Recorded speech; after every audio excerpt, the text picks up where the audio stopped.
আসসালামু আলাইকুম প্রিয় মুসলিম ভাই ও বোনেরা, আপনারা সবাই কেমন আছেন? আমার মনের ভিতরে অনেক প্রশ্ন জমা থাকে, বলার মতো কোনো সিচুয়েশন পাই না এবং বলার মতো কোনো লোকও পাই না। এজন্যই আপনাদের সামনে প্রশ্ন করি, ফেসবুকে আসি, কিছু প্রশ্ন তুলে ধরি। আপনারা যতটুকু পারেন বলেন, খুবই ভালো লাগে আমার। তো কয়েকটা প্রশ্ন করি, অনেক প্রশ্নের মধ্য থেকে কয়েকটা প্রশ্ন করি।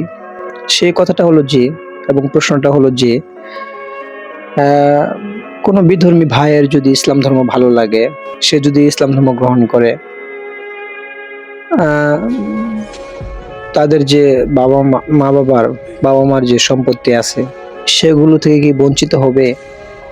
এবং হয় এগুলো কি হিন্দু ধর্মের মধ্যে আছে, যে ত্যায্যপুত্র করা বা বঞ্চিত করা? এরকম কি হয় না যে তাদের সাথে মিলেমিশেও ওনারা ওনাদের ধর্ম পালন করলো, সে তার ধর্ম পালন করলো? একজনের ধর্ম ভালো লাগতেই পারে, যে আর ভালো লাগবে না কেন? ইসলাম ধর্ম শ্রেষ্ঠ ধর্ম, ভালো ধর্ম, আল্লাহর ধর্ম, এটা ভালো লাগতেই পারে। এটা পালন করলে যদি এত সমস্যা হয়, এত কিছু হয়, এতে কোনো সমস্যা নাই, এটা ইমানের একটা পরীক্ষা, আলহামদুলিল্লাহ। কিন্তু ওনাদের যে সম্পত্তি, এগুলো থেকে যে বঞ্চিত হওয়া বা হওয়া, এগুলো কি হিন্দু ধর্মের মধ্যে আছে? আমার তো জানা নাই। তো যাই হোক, আহ, হালকা পাতলা খুবই আপনাদের সাথে শেয়ার করলাম, খুবই কম প্রশ্ন করলাম।